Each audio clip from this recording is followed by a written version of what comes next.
AI లేఆఫ్స్లో ఉద్యోగం కోల్పోయిన వారిలో సగం మందికి మళ్లీ ఆ జాబ్స్ రానున్నాయి. అది కూడా 2027 నాటికి. ఏఐతోనే అన్ని పనులు చేయించుకుందామనుకున్న కంపెనీలకు ఇప్పుడు అసలు విషయం బోధపడుతోంది. అందుకే సీన్ రివర్స్ అవుతోందని ఓ సర్వేలో తేలింది.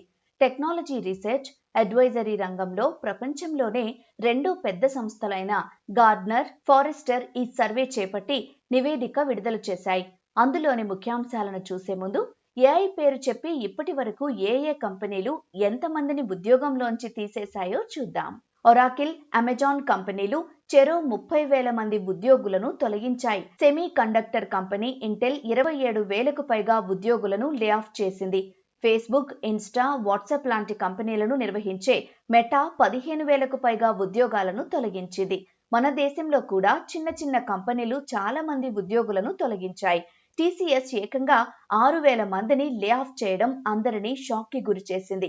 ఏఐ లే ఆఫ్స్ కారణంగా లక్షల కుటుంబాల జీవితాలు ఒక్కసారిగా తలకిందులయ్యాయి.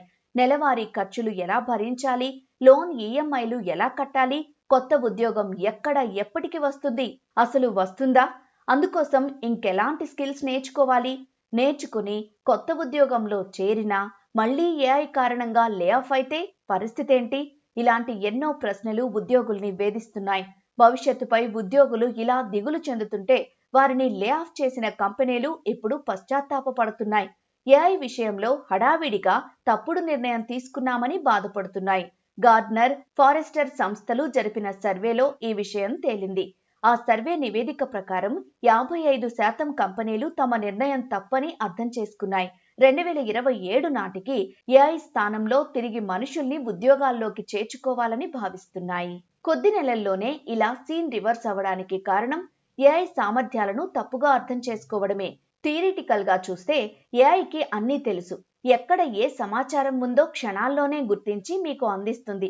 సింపుల్ గా చెప్పాలంటే సూపర్ ఫాస్ట్. కానీ zero emotions, zero experience, just ఒక టెంప్లేట్ ఫార్మేట్ లో పనిచేస్తుంది అంతే. కానీ రియల్ టైంలో సీన్ మరోలా ఉంటుంది. ప్రాక్టికల్ గా ఎదురయ్యే సవాళ్లకు తగినట్టుగా వ్యూహం మార్చి పనిచేయాలంటే మనుషులు ఉండాల్సిందే. స్కిల్స్, ఎక్స్పీరియన్స్, లాజిక్, ఎమోషన్ ఇలా అన్నింటినీ ఉపయోగించి నిర్ణయాలు తీసుకుంటారు. ఒకవేళ ఇవేవీ లేకుండా ఏఐతో పనిచేస్తే ఏం జరుగుతుందో క్లార్నా కంపెనీ కథ వింటే బాగా తెలుస్తుంది. క్లార్నా అనేది స్వీడన్ ఫిన్టెక్ కంపెనీ. ఇది 2024లో కస్టమర్ సర్వీస్ విభాగంలో ఒక చాట్ బాట్ ను అందుబాటులోకి తెచ్చింది. ఈ ఒక్క చాట్ బాట్ 700 మంది పనిని సింపుల్ గా చేసేస్తుందని, దీనివల్ల $1 మిలియన్ సేవ్ అయినట్లు కూడా ప్రకటించింది. కొన్ని రోజుల్లోనే కస్టమర్ సర్వీస్ లో నాణ్యత తగ్గినట్లు కంపెనీ గుర్తించింది. దీనితో 2025లో తమ నిర్ణయంలో తప్పు ఉందని ఒప్పుకుంది. తిరిగి కస్టమర్ సర్వీస్ లో ఉద్యోగులను నియమించడం ప్రారంభించింది. ఇప్పుడు మిగిలిన సంస్థలు ఇలానే ఆలోచిస్తున్నాయన్నది గార్డ్నర్, ఫారెస్టర్ సర్వే సారాంశం.